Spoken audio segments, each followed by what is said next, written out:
Welcome back, audience. As always, hope you're doing good. Let's talk about cool stuff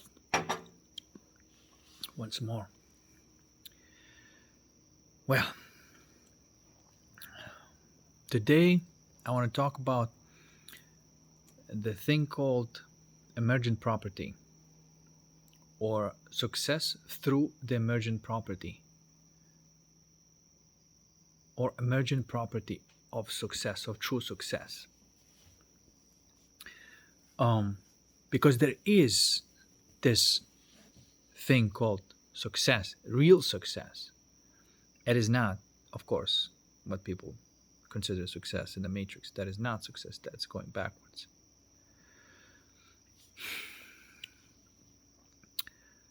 Success, by the way, in Spanish, is sounds a lot like exit, exit, exitoso, successful, éxito.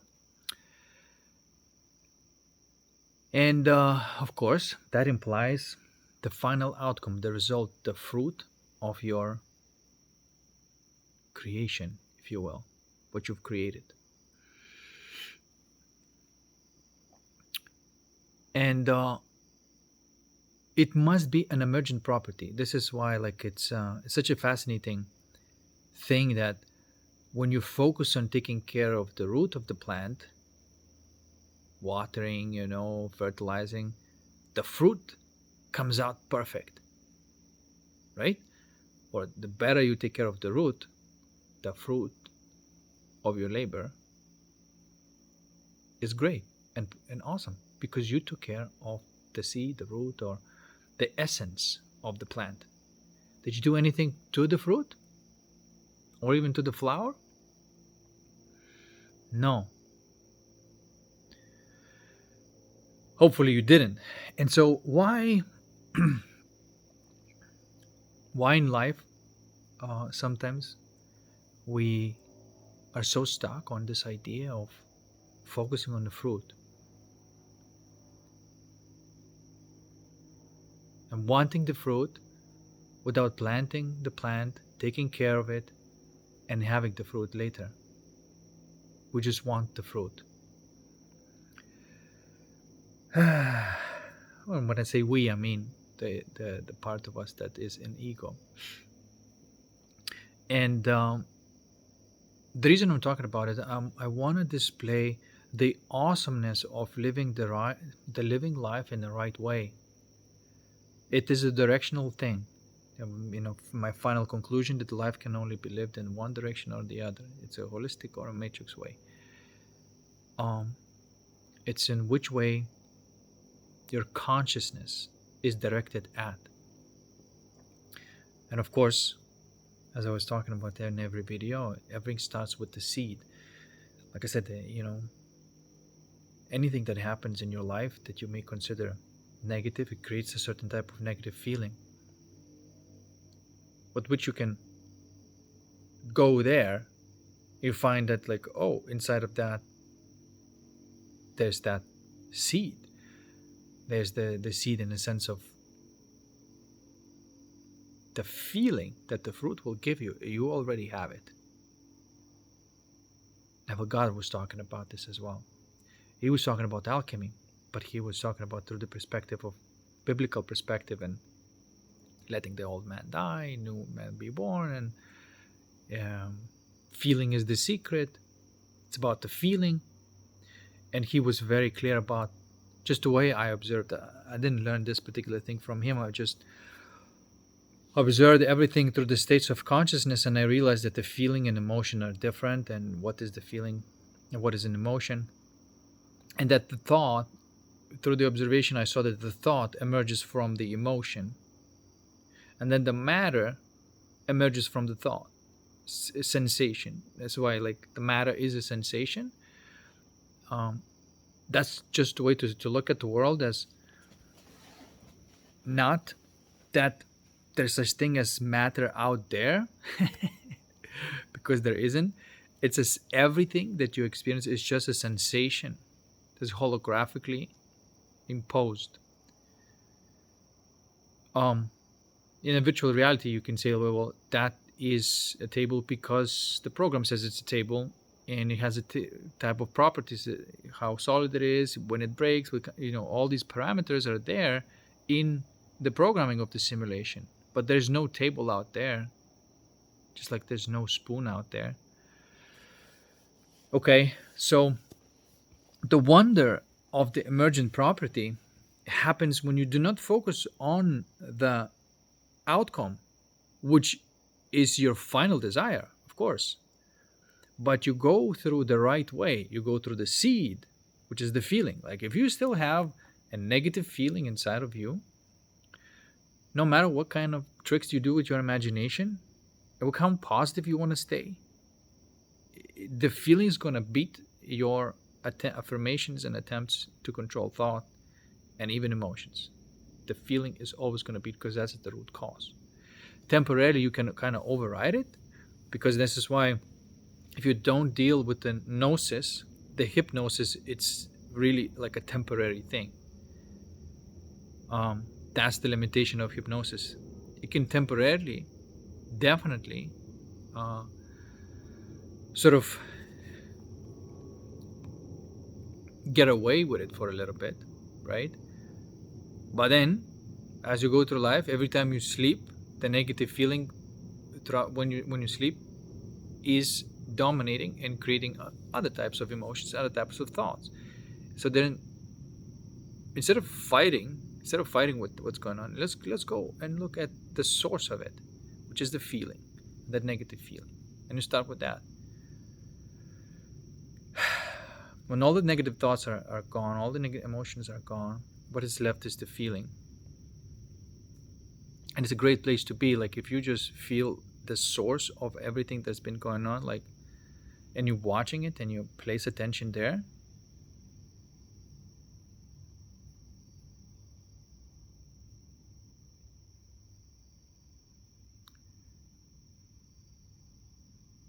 in fact, what I will tell you, I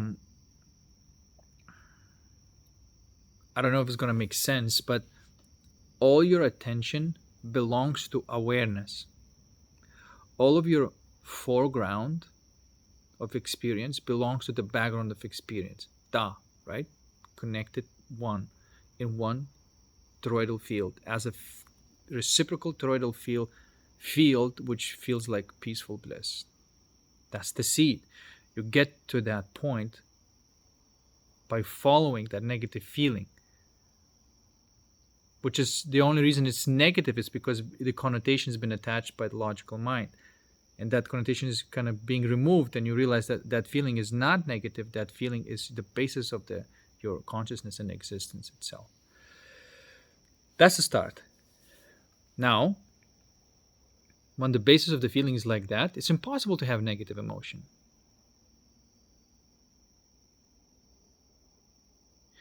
And from that basis of the core feeling, you let all the other feelings and emotions stem. And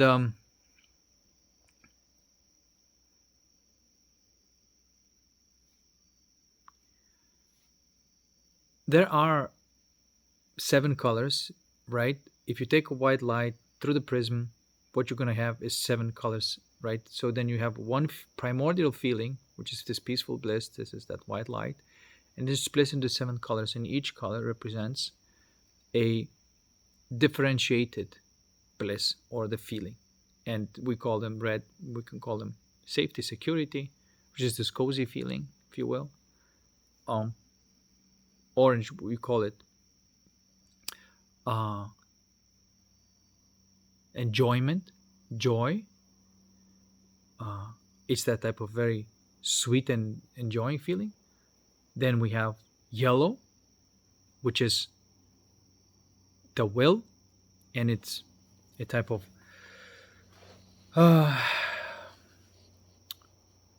the feeling of confidence, if you will.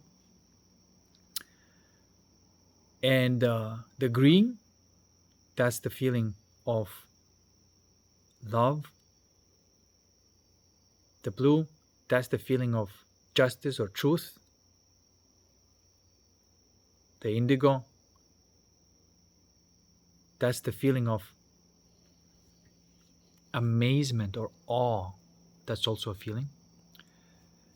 And the purple, that is the feeling, what I would call royalty, if that could be a feeling. But there is a specific purple feeling. And that specific purple feeling is very interesting because it's on the verge to be white, so to speak, because of the level of the vibration. So it's sort of still in the world of time, but almost out in the world of infinity. And so there is this sense of everything is at the right place. I call it royalty. Everything's unfolding perfectly. And there is a type of feeling. And they're just as real as those colors. You can also say that, okay, there are transitional ones. So you can't really, um, you know, yes, there are 7 sort of layers, but they can be just like the strings of the instrument can be played at different types of um, attunements and so on. And so it's kind of, there's a lot of flexibility there. There's no, with 7 strings, you can create a lot of different variety based on how strong you played, how long. You see what I'm trying to say? So that's why there's variation on the spectrum. But for the logical mind, it's easier to see that, okay, there are 7 ones, and they really are governing those 7 games of life, if you will. And you start with those feelings. You see, if you want money and security and safety, you start with the feeling of security and safety. If you want enjoyment and and lots of um, sensual experiences that are really deeply enjoying, you start with that feeling.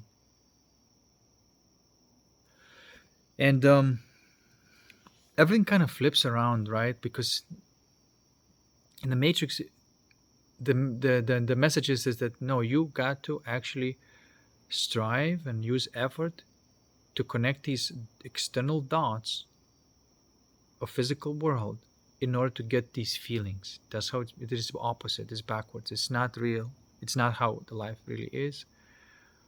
And to me, sometimes it's like strange how the natural way of life is almost ostracized in a society and is considered to be weird. And often people think that if a person is starting with the basis of feeling good for no reason whatsoever, just from the fact that place the attention in the right way, in the right thing, and that was an emergent property of how you use your attention, often that type of person may be accused of being on drugs, uh, because that's the only way the Matrix could understand. Like, why? Like, there's gotta be drugs because there's no reason, right? But this is why people use drugs, by the way. Again, what using a drug is an external way connecting the dots, like that drug and the receptor in your body to create that temporary feeling state. But it's all again, it's even that is backwards.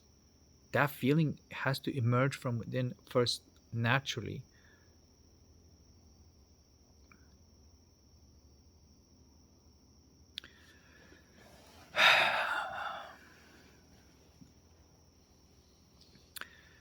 And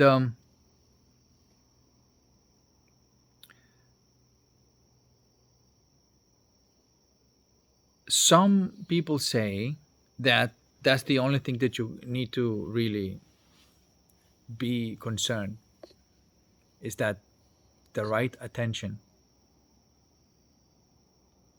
And then you may say, one ring to rule them all. That's another expression that sometimes people say. And in fact, that is true, if you, if I don't want to use the word cultivate, but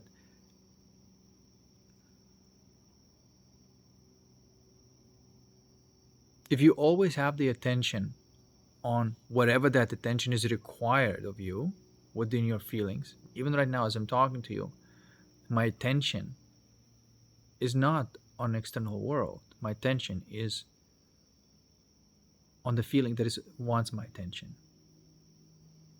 In fact, if I move my attention away from it and about external world, immediately that um, circulation of that energy that feels really good starts dissipating,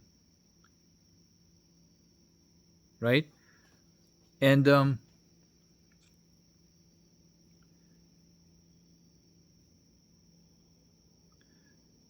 there may be concern is like, what if I keep focus on that? Like if don't focus anything from the outside, how the outside will be taken care of? Because now you're telling me that I have to put attention there. How the outside will be taken care of? Well, this is the faith, the definition of faith and trusting that that feeling of peaceful bliss will produce all the necessary magical effects for the world to rearrange the way you need it to arrange. Okay? Then, when the world is already cooperating with you, then you can play because there's no conflict anymore between you and the universe and external world. People are not against of what you want to create anymore. Events are not going against what you want to create, right? Because it's becoming an emergent property. Then you can use what I call, magic and mind. Here, look, I'm not saying something like, to a certain extent, things that you desire will come to you even if all you do is just place your attention in the right way, and it will generate that type of blissful, peaceful feeling, and it will start bringing things to you in a more effortless way. Okay, it will happen, but you also still have another faculty of the mind and the body. And now, when everything is collaborating with you, use of your imagination and use of the action in the real world is of course necessary, right? The only difference that does not feel like a battle, doesn't feel like it requires an effort. Okay. Now, of course, there's certain willpower still necessary if you need to do something physically that is physically hard. I mean, of course, it's not, that doesn't go away. But emotionally, you are not exhausted, or, it's nice to move around and use that will to move things from one place to another as it's necessary, now that the universe is collaborating with you. And so success, it has to be an emergent property. Okay? In fact, unless everything is collaborating with you, you're not required to do anything. It's the type of take. It's that you're not required to go out and look for the fruit or pick up the fruit if the tree hasn't grown yet.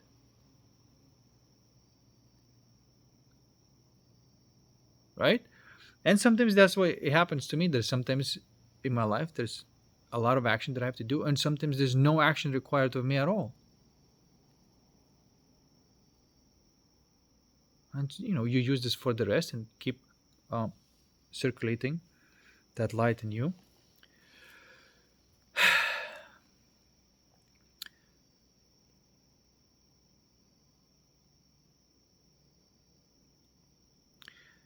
And of course, in fact, that there the real life, by the way, is not a physical world. The physical world is like is the consequence of the life that we live in. The strange thing is that we prioritize it as main. But if you really, really look at what I'm saying and what like Neville Goddard was saying, um, there's one big message there that if you really, really take it ultimately and say and make a conclusion and say, okay, what is the essence of this? Like, what is it being communicated here? And the essence of what is communicating here, that physical reality is an emergent property, right? It's an emergent property of your internal process. So then if it's an emergent property, where does the life happen? It happens inside. And inside does not have limitations. That's your primary life. This is how we supposed to be living. You see. And I have to say why it doesn't have any limitations, because you may say, well, wait a second, like in a physical world, I'm clearly moving through space, time, and objects and all of that stuff. What about internal world? The internal world also has all of that, except it has pliability. You can walk through walls. You can move from time, space freely. That is the nature of the reality itself. It has no limitations. But we go into this limited reality, not to forget that reality, that the primary reality that we're supposed to be living, but almost have that constrained upon ourselves to why? To have enjoyment in creating something and having the experience of a challenge and not sort of like knowing what's about to happen, the mystery. This is how everything is.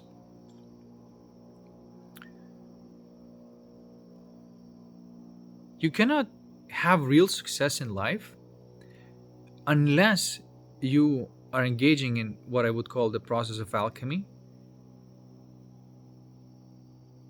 There's many other expressions. It doesn't require anything, doesn't require specific meditation. You just place attention where it needs to be placed. And you play between attention and awareness. It's just like your eyeball can focus on something. You can focus right now on the video, a specific point in the video, but I'm also aware of peripheries as well. So when I focus in between the point in the video and my peripheries,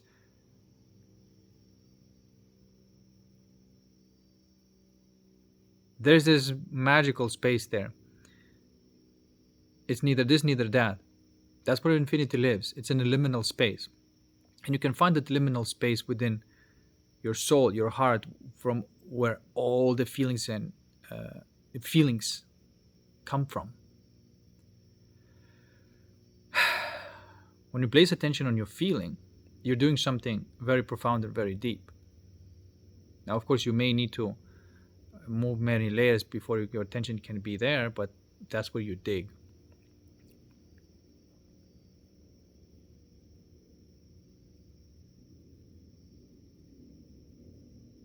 So if the physical reality is an emergent property, and it's not to say that you don't have to go and pick up the fruit.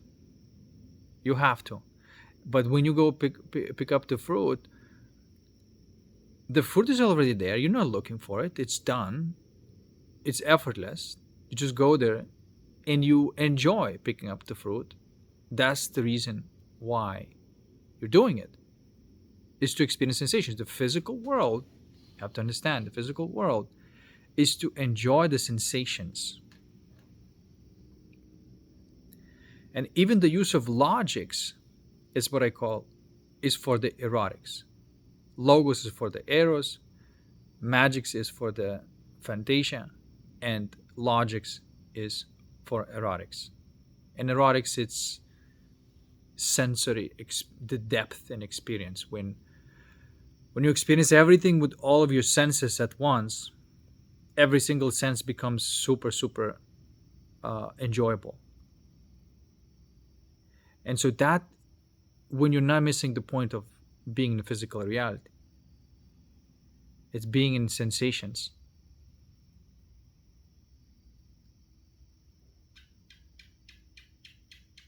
Again, it's a type of focus, a type of attention. Where is your attention? Your attention is at the specific liminal space between the the sensation and the impulse, I suppose, or the stimulus. There's that space where it's deeply enjoyable. You can eat something, and you just eat something, and your attention is on completely nonsense and some thoughts or some future points or whatever, right? Or you can be completely on the sensation fully, and the depth that it has, the, the enjoyment that it has, it's insane. It's absolutely insane. It's like being, you know, on LSD or high. It's already there. Only through your attention and awareness you can get to the point of life. Okay.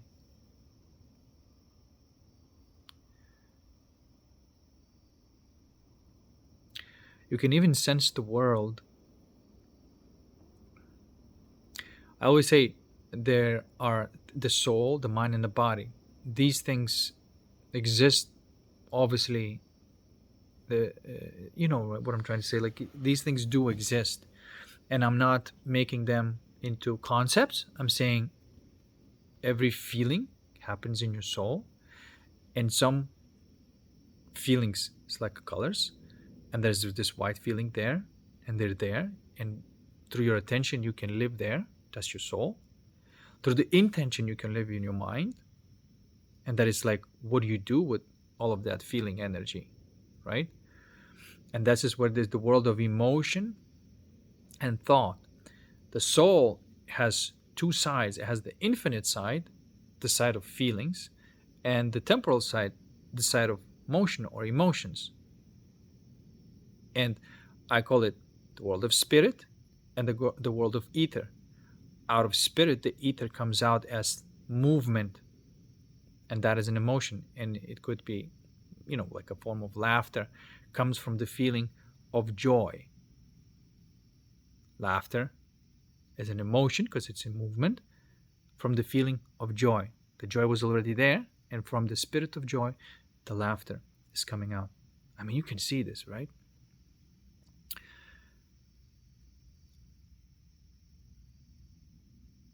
Laughter can be other form of, um, you know, saying something or imagining something, and that turns into some sort of form, like a humor or joking. And so then you can use your imagination at this point and use that emotion, positive emotion, to create the thought patterns. Which, by the way, there's also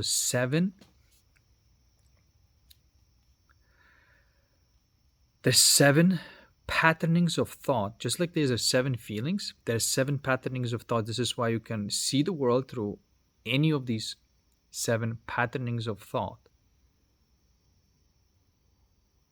It does exist, and it's obviously, you can say, well, when you are in a DMT rail, you may be saying, okay, you're experiencing reality from the sixth and the seventh folding of reality, right? Before it gets to the physical, it's just pure geometry and energy, right? And when you're in that DMT state, then what you're seeing, you are in a creative mode, but the patterns are there, and that's would be sixth and seventh dimension, if you will. And so what I'm trying to say is that Mind has 7 patternings, because you can experience something that is kind of very uh, mundane and regular. But if in altered states, you can see that mundane, you can see through this mundane is like, oh my God, this is made out of geometrical shapes, right? So that is a thought patterning on a different level. And there are 7 of them. Okay. And then you go into 7 sensations. People say that there are 7 senses. Excuse me, 5 senses.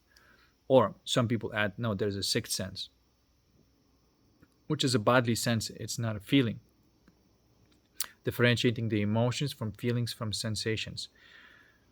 That is a sensation. Um,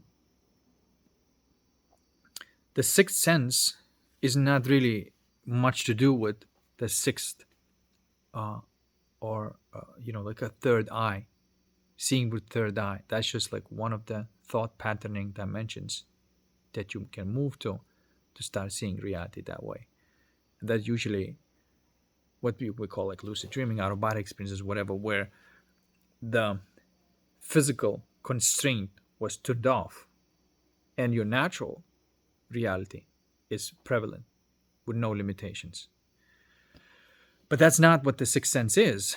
The 6th sense is like a sensation, like a, sometimes people call spider sense, right? And it is a bodily sense, but it is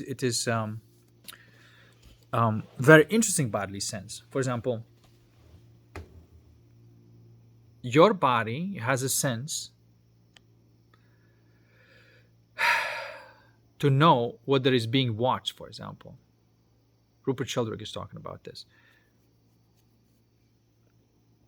When you have that sensation, the spidey sense, or whatever people call it, it's a sense, it's a signal, and it's a type of, it carries some information. But it's not widely talked about in the material sciences because it's been limited only with these 5 senses, which is not true. That and Rupert Sheldrake is opening Pandora's box, the can of worms, so to speak, by talking about these senses that are not supposed to be matter based, and making obviously the statement that sensations are not what we think they are. That sensation that all there is, and that the distance is just a sensation. Okay, it's just a parameter in our consciousness. And one of the parameters says, okay, there is somebody's watching you, right? And have that sensation, and you have that sensation that somebody's watching. And so that's why the 6th sense is sort of not very well understood, but it is a sensation within your body. Animals have that, by the way. If animals being watched, sometimes they go like, they know they're being watched. They have that sensation. Okay? It's part of the body sensation, part of the avatar world. Now, you may ask, hey, what the hell? What about the 7th sense? Is there such thing as a 7th sense? And based on this model, yes, there is a 7th sense.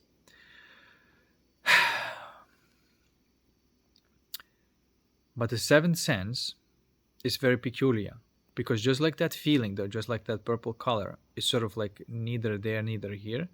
The 7th sense, it is almost encompassing all the senses at once. And because the 7th sense is already connected to the infinite,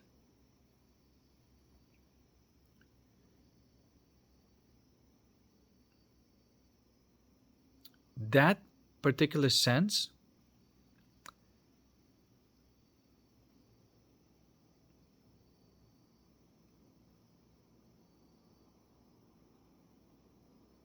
That particular sense,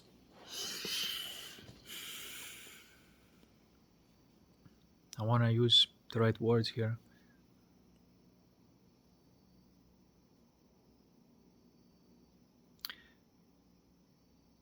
It almost like it colors all the other senses with a specific type of tone of intensity and uh, enjoyment.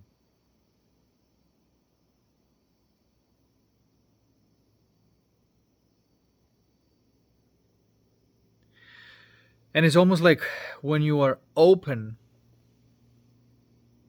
to experience everything with that type of openness, all the senses become very sharp and and awesome. And so that's the thing about this, the level 7, that it is an individual sense, but also encompassing everything else.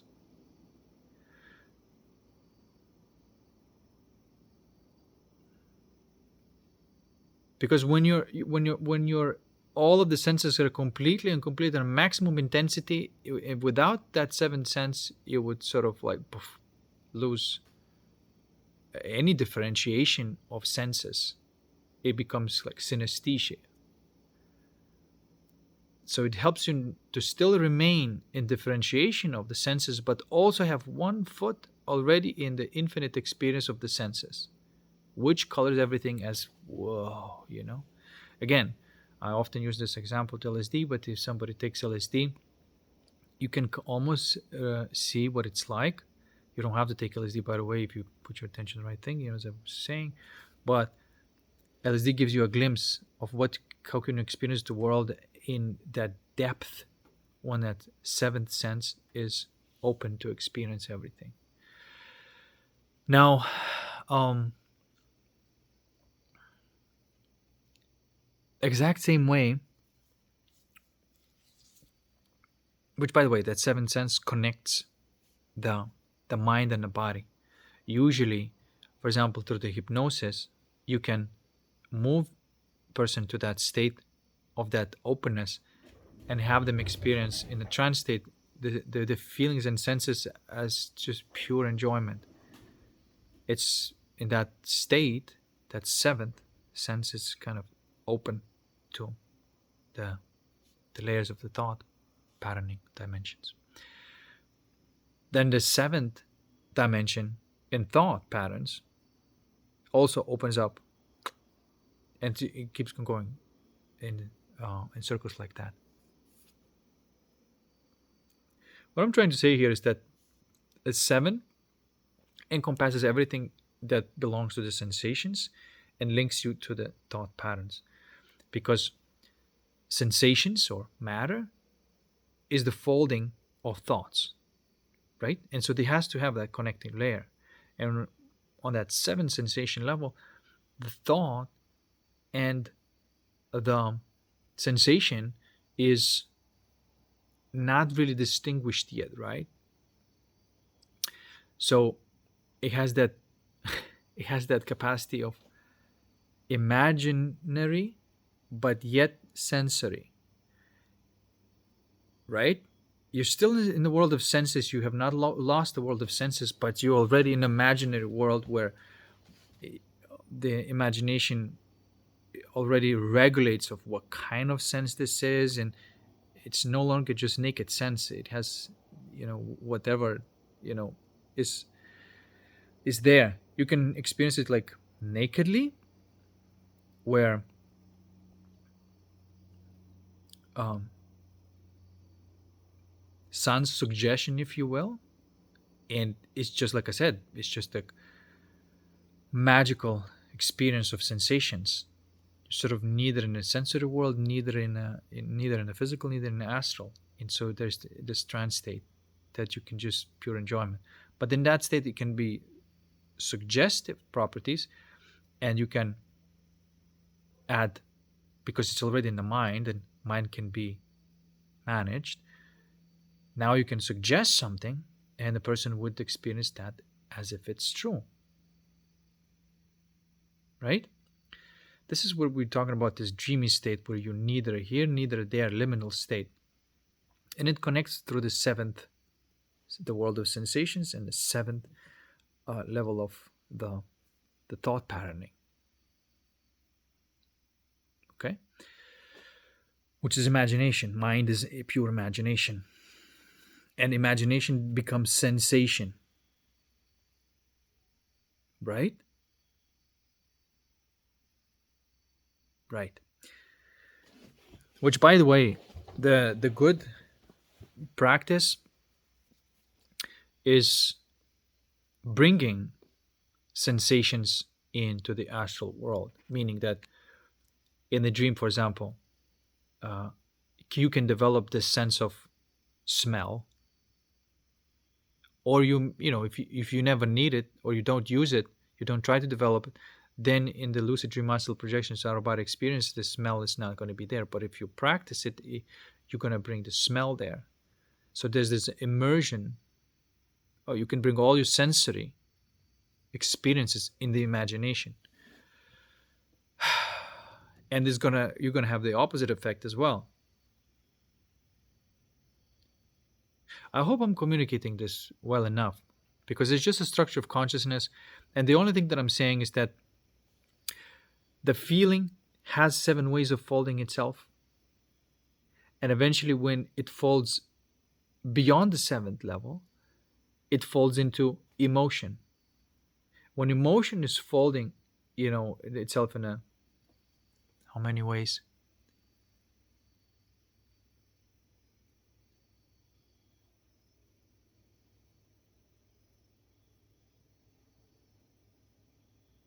Okay, I don't want to make a mistake here, but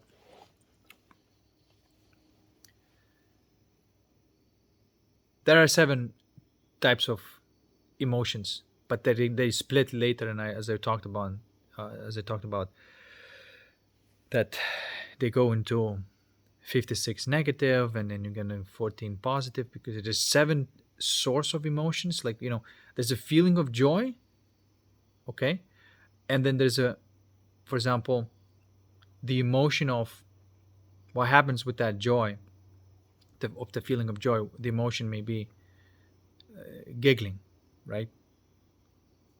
Okay. um, there's other types of expressions of it as well. But anyway, I don't want to confuse too much. But what I'm saying is, like, when you fold the feeling many times, it becomes an emotion. When you fold emotion many times, it becomes a thought pattern. When you fold thought patterns many times, it becomes sensation. Okay. And then sensation actually can bring you back into the world of feeling, actually. Anyway, it's just like I'm just trying to make sense of what's really going on through my own observation. But what I'm trying to say is that the process of life, it has to be an emergent property. The physical world is an emergent property. Okay.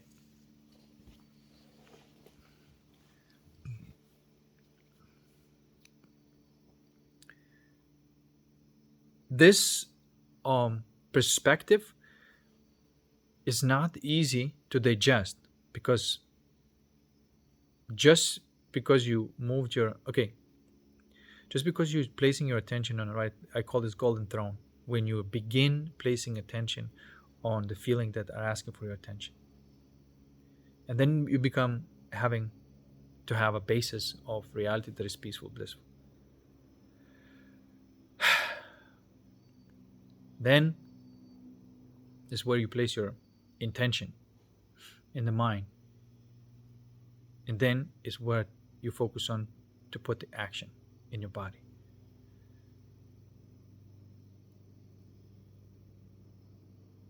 But it has to begin from the feeling. If you don't have a basis of the feeling, um, the fruit is going to be sort of, I don't know, lacking that feeling, or have like a short term effect, if you will. Anyway, what I'm trying to say, there is an art of living, and there is a right way of having success in life as an emergent property. the best properties is just like it just happens. It's like, well, how did you do it? It just happened. Of course, you alchemize the feelings that you had to be alchemized. Of course, you imagine the things because I mean, um, living in imagination and making that your primary reality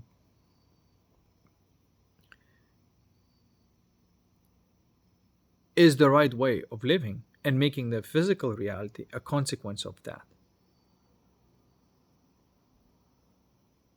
I know some people may say, well, that's the way it works, but to really see it for yourself and to really um, have that realization that is obvious and it's real and it's so, that part may, there may be a lot of things can, excuse me, there may be a lot of things arising that you may need to alchemize to really solidify that realization that it is indeed so.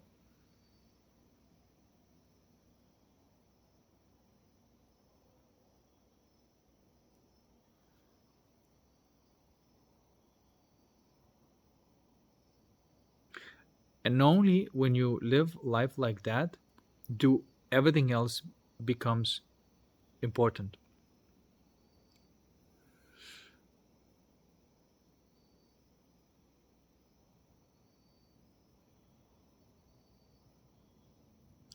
And you kind of want things to happen to you as an emergent property. Success is a byproduct of you tending your inner garden, so to speak.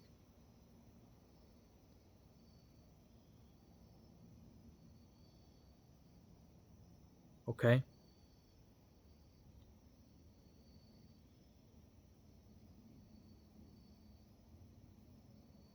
It is a very different use of energy.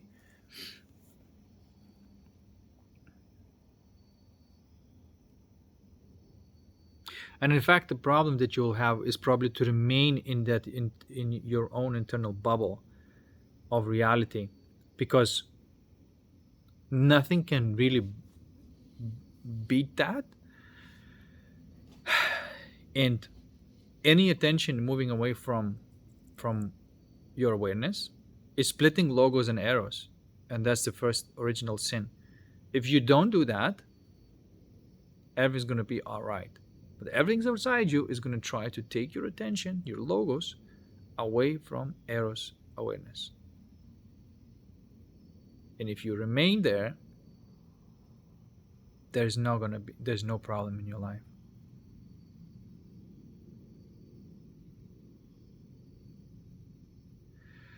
Life will be insisting on your success.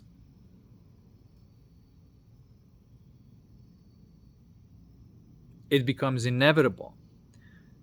Do you want to put attention on something that makes success inevitable? Or do you want to keep on fighting and staying afloat and using the effort and energy in this old man way?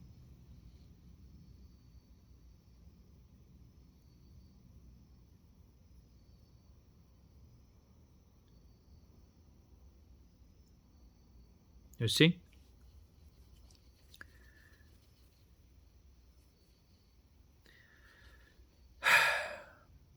And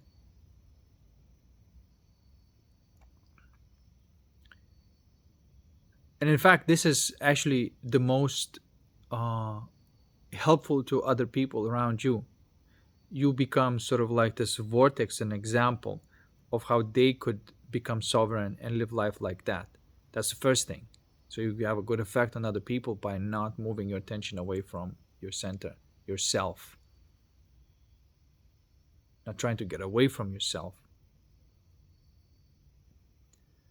but going into yourself as a perpetual movement into yourself, as I would describe it, that infinite, peaceful, blissful state.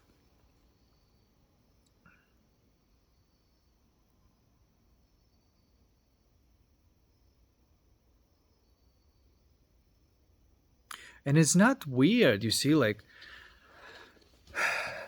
you can say that as I'm talking, I'm meditating, right? But I'm not doing anything with my mind. I'm doing everything with my heart. I'm placing my attention where my attention needs to be. And whatever happens, happens. My words come out. Everything's great. I'm not managing anything.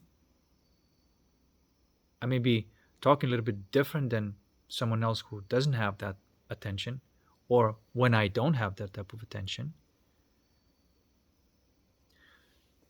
But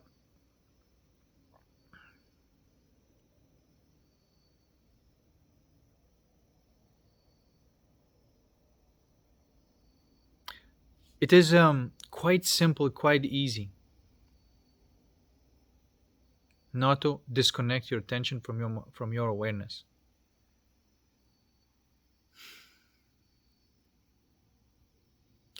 I well, I don't want to say practice because it's not really a practice, but you can't deny that your attention may be distracted from where it's supposed to be.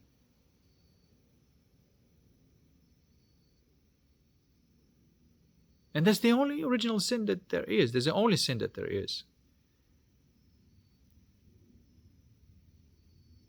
And somehow this reality is teaching us to make that attention merit to the awareness and never letting go.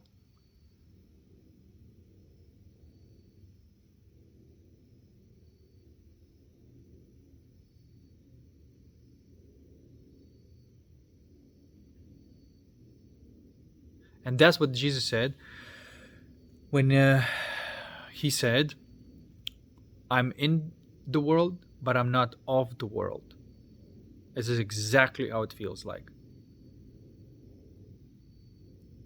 You live in your own feelings, your own emotions, and you play the instrument of your soul.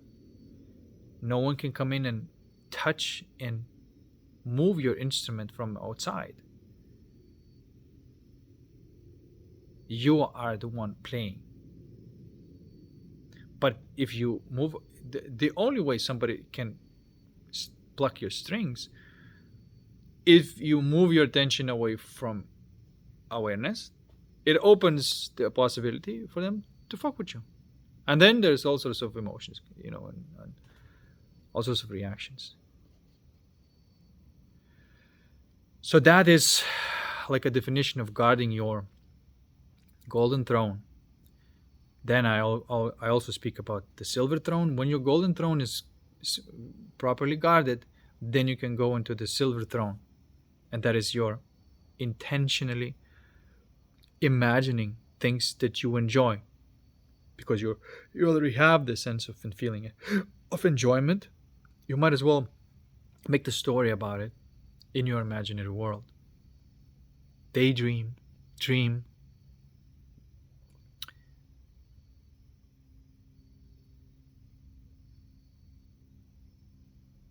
It's supposed to be our primary reality. And this is also what Neville was saying, that he said like ignore the physical reality. He says ignore it, doesn't matter. It's always old, and it's, if something comes at negative, attention, awareness, focus on the feeling. Once the feeling is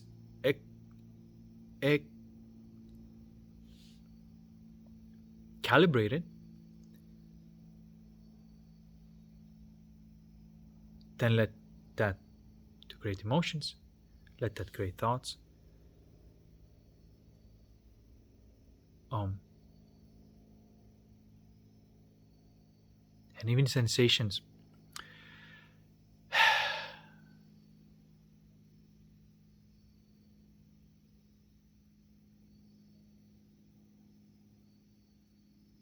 And let physical reality to be byproduct. What I'm saying here is quite important, because if you really, really let physical reality to be an emergent property, you do not care what happens there when does your manifestation come in? How does it come in? If it comes in.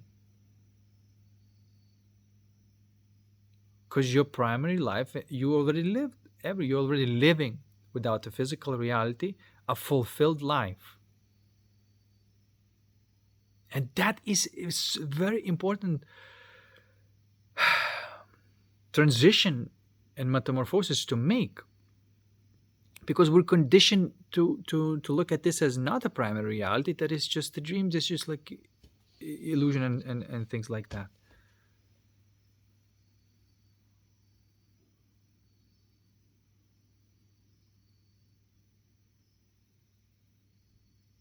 Right? And so you may say, well, reality may be kind of stubborn or may seem like stubborn. The matrix can be very stubborn. If you do not care whether it's stubborn or not, and if you can just keep on, it's gonna break. It's gonna break.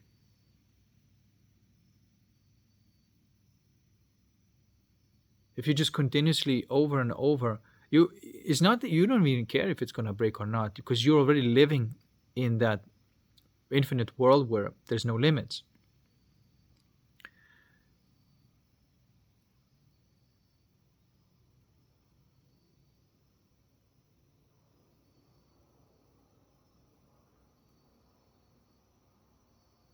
By not escaping from yourself.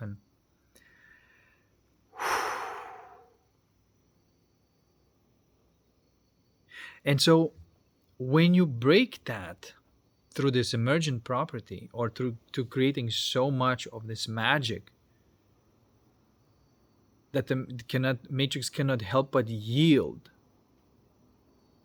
because you have so much coherence, so much vibration built up, and you also don't give a fuck whether it's going to come out or not. You become this force that no matrix, no black magic, no resistance can sustain. And then emergent property.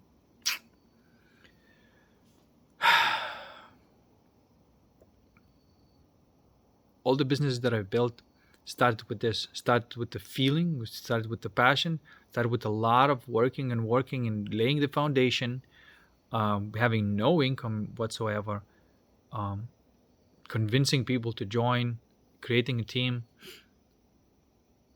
still no money, positioning yourself in a place where people can find you when they are looking for you, or when they're looking for the solution, when they're looking for the product, not trying to go there and give and distract them with it and convince them that they have to buy. That is what the ads are all about. That's what marketing is all about. Marketing is useless, and ads are also useless. It's cancer to the economy, in fact. But when you are positioning yourself and you're oozing value and the foundation is built strong,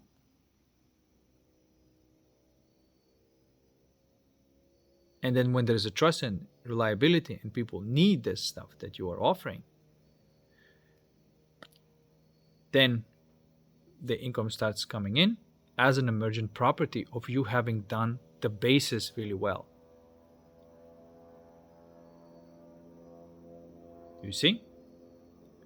Because if you focus on the money, you're always going to be chasing the money. You're always going to have a lack. But if you focus on laying foundation of value of what that is, people are going to ask to take their money because of how much value you create and how you're not bullshitting them at all. You don't have to sell something that has value. You don't have to do this hypnotic salesman techniques and all that nonsense that marketing is all about. This is why I despise marketing people, ads, and all these corporate agendas that move in this way of controlling the perception of the human mind and hypnotizing them that there is a fictitious need for something that they don't. The whole pain industry is built on that. And this is why, like, if you are listening to me and you're placing attention on the right thing, many of these drives that you have to scratch that itch is going to be gone, because the itch is going to be scratching itself all the time. That's the meaning of you know, the tongue tasting the roof of the mouth. It's not putting the tongue on the roof of the mouth. I'm sorry, guys, but um, i- it's a metaphor. It's an expression to say that the desire comes with the contentment already upon you placing attention there.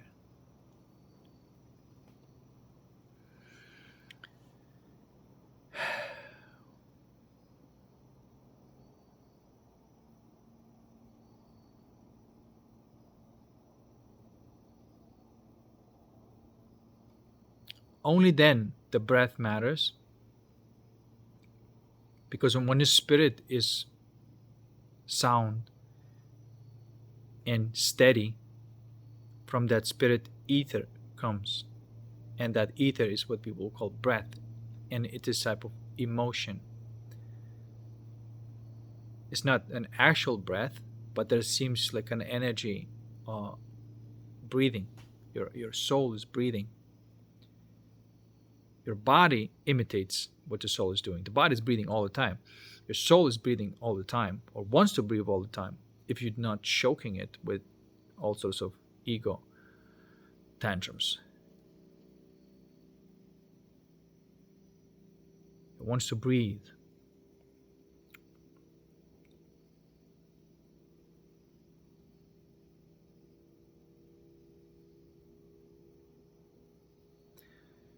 And sometimes I feel like that I keep on building and building and building this energy, and I know there is a resistance in the matrix, and trying to contain it, but you can't contain the infinite. Good fucking luck. It's gonna break.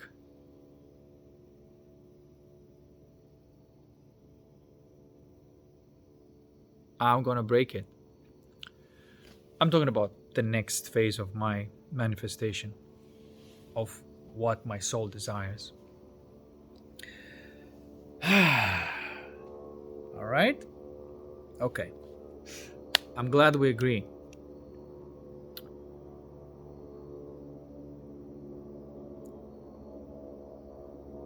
And living life and having the emergent property just coming out easily, because already you built the system, and it just brings out the fruit.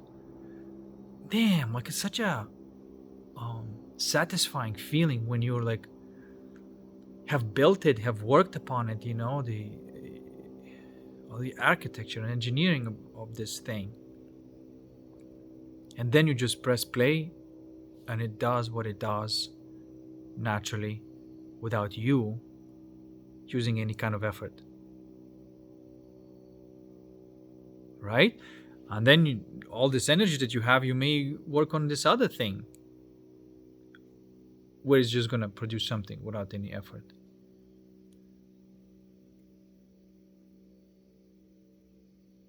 right?